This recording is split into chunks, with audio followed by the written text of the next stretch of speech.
আসসালামু আলাইকুম। আজ থেকে কয়েক মাস আগে অনফিল্ডের পর্দায় আমরা কয়েকটা ভিডিও করেছিলাম এই শিরোনামে যে তানজিদ হাসান তামিমের মতো প্লেয়ারদের টেস্ট ম্যাচ ক্রিকেটটা খেলা উচিত, বিশেষ করে ফার্স্ট ক্লাস ক্রিকেটটা রেগুলার বেসিসে আসলে খেলা উচিত। এর অন্যতম বড় কারণটা ছিল ফ্রাস্ট্রেশন। কারণ গেল ৩ বছরে তামিম ইকবাল খান টেস্ট ক্রিকেট থেকে রিটায়ারমেন্টে যাওয়ার পর থেকে শুধুমাত্র একজন ব্যাটসম্যানই সেঞ্চুরি করতে পেরেছিলেন, সেটা সাদমান ইসলাম অনিক। আদারওয়াইজ কোনো ব্যাটসম্যানই লাস্ট ৩ বছরে অ্যাজ অ্যান ওপেনার সেঞ্চুরি করতে পারেন নাই, এক্সেপ্ট মাহমুদুল হাসান জয় আয়ারল্যান্ডের সঙ্গে লাস্ট টেস্ট ম্যাচটিতে সেঞ্চুরি করেছেন, বড় একটা ইনিংস খেলেছেন। তারপরও আয়ারল্যান্ডের মতো প্রতিপক্ষের এগেনস্টে এই সেঞ্চুরিটা খুব বেশি আশাব্যঞ্জক উদাহরণ দিচ্ছে না। এই কারণ মাহমুদুল হাসান জয় তার প্রথম দিনটাতে বেশ কমফোর্টেবল জোনে বেশ কিছু বল পেয়েছিলেন, ড্রাইভিং স্লটে বল পেয়েছিলেন, আউটসাইড অফ স্টাম্প তাকে খুব ড্রাইভিং স্লটের যে বলগুলো খুব ইজি টু নেগোশিয়েট সেই ধরনের বলগুলো তাকে দেওয়া হয়েছিল। তবে এর পরের দিনই আয়ারল্যান্ড যখন তাদের প্ল্যানটা চেঞ্জ করে ৪ নম্বর বা ৫ নম্বর স্টাম্পে বল করা শুরু করলো, মাহমুদুল হাসান জয় ইনিংসটাকে কিন্তু বড় করতে পারেন নাই। ডেফিনেটলি তার সাম্প্রতিক সময়ে ডোমেস্টিক ক্রিকেটে আমরা উন্নতির ছাপ দেখতে পেয়েছি, কিন্তু আয়ারল্যান্ডের সঙ্গে একটা ইনিংস দেখে কিংবা আয়ারল্যান্ডের সঙ্গে ইনিংস দেখে আমি আসলে খুব বেশি ভরসা পাই না। তানজিদ হাসান তামিমের কথা আসলে আমি কেন বলেছি, এর পেছনে অন্যতম বড় কারণটা হচ্ছে বাংলাদেশের টেস্ট ক্রিকেটে এখন পর্যন্ত যে সমস্ত ব্যাটসম্যানরা টপ অর্ডারে সাকসেসফুল হয়েছেন প্রত্যেকে কিন্তু শর্টস খেলেই সাকসেসফুল হয়েছেন।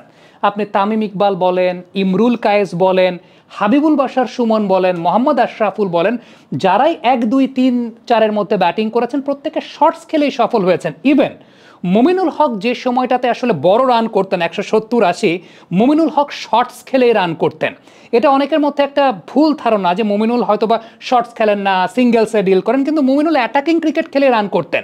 সো তানজিদ হাসান তামিমকে এই রেফারেন্সেই আসলে আমি সবসময় চাইতাম বা এখন পর্যন্ত চাই যে টেস্ট ম্যাচ ক্রিকেট বা লঙ্গার ভার্সন ক্রিকেট যাতে খেলে, কারণ বাংলাদেশের ক্রিকেট ইতিহাসে টপ অর্ডারে যারাই সাকসেসফুল হয়েছে শর্টস খেলে সাকসেসফুল হয়েছে।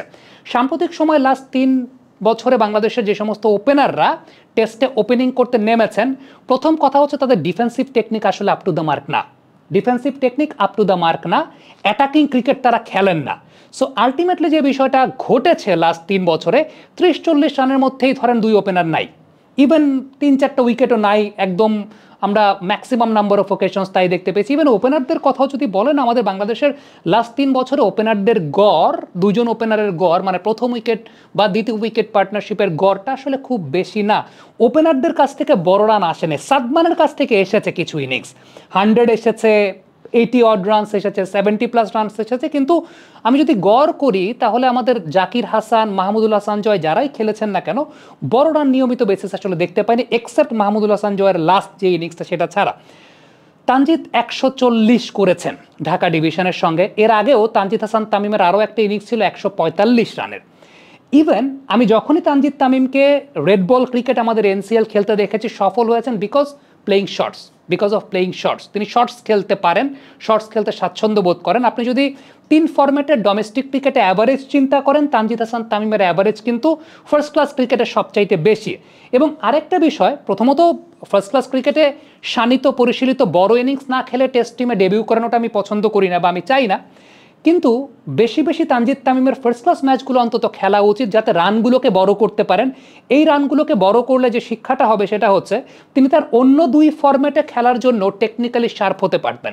মানে যে বিষয়টা হয় যে অনেক সময় টি-20 ক্রিকেটে বা ওয়ানডে ক্রিকেটে একটা এই জোনের বল পেলে আমরা হয়তো বা সেগুলোকে বা আমাদের ব্যাটসম্যানরা সেগুলোকে লেগ সাইডে টানেন, অনেক জোরাজুরি করেন, হাতটাকে থ্রো করেন। লঙ্গার ভার্সন ম্যাচ খেললে যে সুবিধাটা হয় সেটা হচ্ছে এই ধরনের বলগুলোকে আবার সেফেস্ট ওয়েতেও যে একটা পাঞ্চ করে ৪ মারা যায়, এই জিনিসটা ম্যাচ সিচুয়েশনে রিয়েলাইজ করতে পারেন একজন ব্যাটার। বাবা এত এনার্জি কই পাও? এই পাওয়ার চুমুকে অ্যাকশন।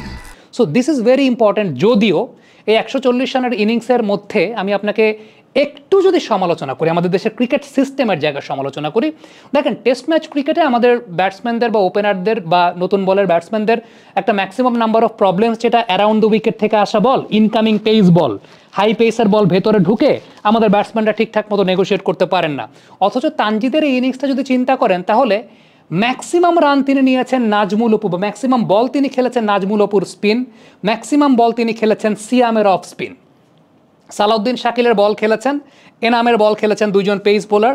সালাউদ্দিন শাকিল অপেক্ষাকৃত দ্রুতগতির বোলার, হ্যাঁ তাকে ভালো হ্যান্ডেল করেছেন, but Salauddin Shakil left arm fast bowler, whatever it is fast bowler. আমার কাছে মনে হয় যে ডিল ভালো করেছেন, কিন্তু আরেকটু চ্যালেঞ্জ যদি সত্যিকারের অর্থে ব্যাটসম্যানরা বা নতুন বলার ব্যাটসম্যানরা পান ফ্রম দ্য পেস বোলার্স, এটা মনে হয় আমাদের ওই যে বড় লেভেলের ক্রিকেটে গেলে এই যে আমরা একটা কথা বলি যে আমাদের ডোমেস্টিক ক্রিকেটের মান নিয়ে, যে ডোমেস্টিক ক্রিকেটের মানটা আসলে কোন জায়গাটাতে আছে, সো ওই জায়গাটায় মনে হয় আমরা কাছাকাছি মানে যেতে পারতাম যে দলগুলোতে যদি একটু বেশি সংখ্যক পেস বোলার থাকতো, বা আমরা যদি ফরেন প্লেয়ার অ্যালাউ করে একটা বিদেশি ফাস্ট বোলার অ্যালাউ করতে পারতাম, তাহলে হয়তো বা এই জায়গাগুলোতে প্লেয়ারদের প্র্যাকটিসের জায়গাটা আর একটু বেটার হতো। বাট তারপরও তানজিদ তামিম যেমন খেলছেন, অন্যান্য অনেকেই খেলছে, অ্যাটাকিং ক্রিকেট খেলে এরকম 140 রান আর কোন টপ অর্ডার ঠিকঠাক মতো করতে পারছেন বা পেরেছেন, সেটা একটা অনেক বড় কোয়েশ্চেনের জায়গা। সৈকত আলীর কাছ থেকে আমরা 170 দেখেছি।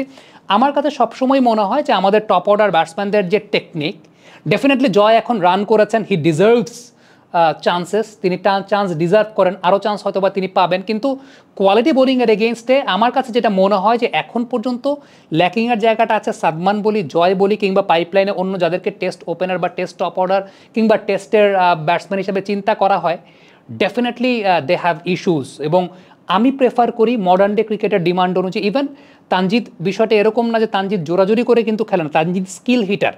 তানজিদ যেটা টেস্ট মানে ওয়ানডে বা টি20তেও যে ব্যাটিং করেন সেটা স্কিল হিটিং ব্যাটিং করেন।